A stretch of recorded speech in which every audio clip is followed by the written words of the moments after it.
Alright, what's going on everyone? In this video I'm going to show you how to upgrade the Sky Patrol Magic Arena starter deck. We'll be upgrading the deck in two stages. First I'll show you how you can upgrade the deck with only commons and uncommons, and then I'll show you some of the rares and mythics you can use if you have a few extra wild cards. Though as always I caution you to spend those wisely as they are difficult to obtain. So the Sky Patrol deck, it's a big giant scam. It's true, it's a scam. It's a scam, guys. It's totally a scam because the title suggests, in my opinion, that it's a flying deck. It's a tribal flying deck. It's called Sky Patrol. But no, not a flying deck. Not a flying deck at all. It's a Foretell and Exile Matters deck. It has a Vega the Watcher, Cosmos Charger, Foretell cards. The idea being foretell stuff and get some extra card advantage. I guess technically Vega and Cosmos Charger both have flying, so fair. But the idea here is it's foretell. Foretell stuff, foretell cards, get advantage from doing that. And then we also have things like Stonebinder's Familiar, Skyclave Apparition, and Expel. These care about exiling. The Familiar will get counters when you exile stuff, and the other two cards exile things. And then of course there's some overlap, right? The Familiar and with Vega, when you foretell something it exiles, so that gets a counter. Then when you play it, you get to draw a card. So there's a little bit of overlap. The problem with this deck though is not all the cards, in fact most of them just don't synergize. You can draw your foretell and exile cards with no payoffs, and then the deck just completely falls apart. Or you could draw like your foretell payoff, you could draw Vega, but then you get all your exile enablers, and it's like, well, that doesn't work.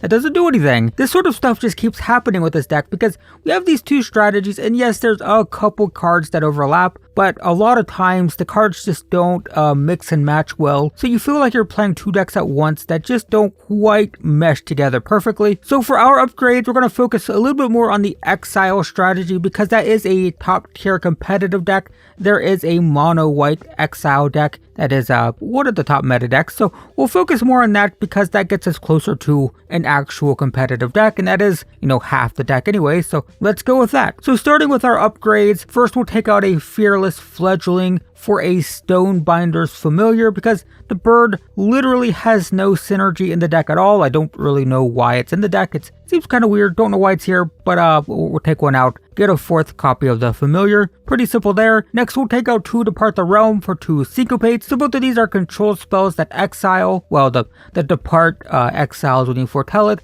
The Syncopates exile when you counter something. But the Syncopate's just a better control spell. A classic counter spell. Often played in Standard when it's in Standard, and definitely worth playing here. Next, we're going to take out two Carfel's Harbingers for two Portable Holes. So I actually built a foretell version of this deck. I was trying to figure out which strategy was better. Was it better to go all in on foretell? Was it better to go all in on exile? And even in the foretell specific deck with no exile stuff, Carfel Harbinger still kind of sucked in that deck. So definitely not playing it here. And Portable Hole, fantastic removal spell, exiles. It's exactly what we want, so definitely want those. Next, we're going to take out one God's Hall Guardian for one Augury Raven. I just don't think the Guardian is that good. I mean, it's a 4 mana 3/6 at best. Not really what I want to play. Do be aware though that once we get to the non-budget build, I'm going to be cutting all these Ravens out. So on a budget, I would prefer to have a Raven, but they're all going to be gone once we get to rares and mythics. And that's the budget build. Unfortunately, this is one of the decks where most of our best additions come from rares and mythics. It's always a mix. Some decks benefit most from commons and uncommons. Some decks really need rares and mythics, and this one's really hard to upgrade with just commons and uncommons. So this is what we have. I'm not super happy with this. It's still a mess. There's still a lot of cards that I'm not happy with. We still have foretell cards. We still have these fledglings that kind of suck. Still not a fan of the God's Hall Guardian thing, but let's try to fix that. Hopefully you have some of these rares and mythics already, and we can definitely take this to a pretty good place once we spend some wild cards on it, or just hopefully you have some of these things already. That'd be pretty fantastic.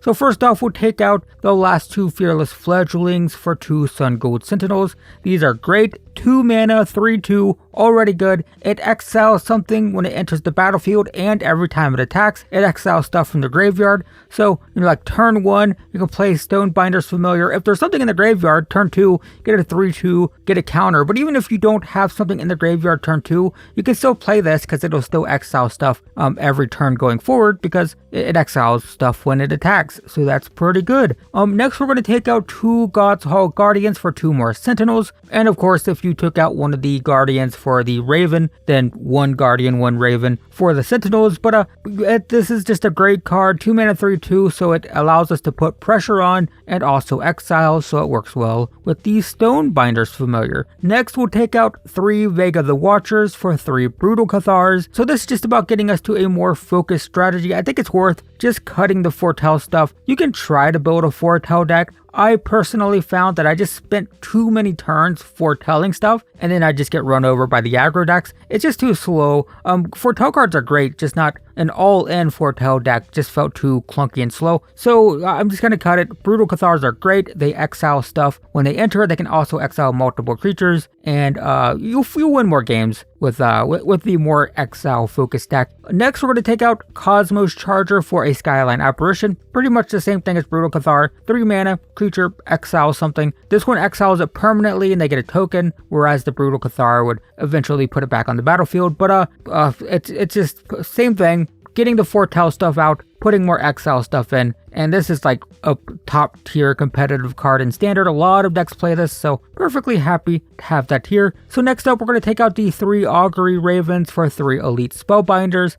Pretty simple here, 3 power flyers, but the Spellbinders exile something when they enter, so it works with all of our other stuff. Makes our opponent's deck slower because it makes something cost more, and once again, played in many competitive decks, and it just so happens to work with our strategy, so that's pretty good. And then finally, we can improve the mana base by taking out the Snow Duels for Deserted Beaches. While it's true that the beaches will sometimes enter tapped, the snow lands always enter tapped, so the beaches are just strictly better. Likewise, we can take out 3 basics for 3 pathways, because why draw a plains or an island when you can draw both with the pathway? I also think we can take out 1 plains for a Cave of the Frost Dragon if you have one.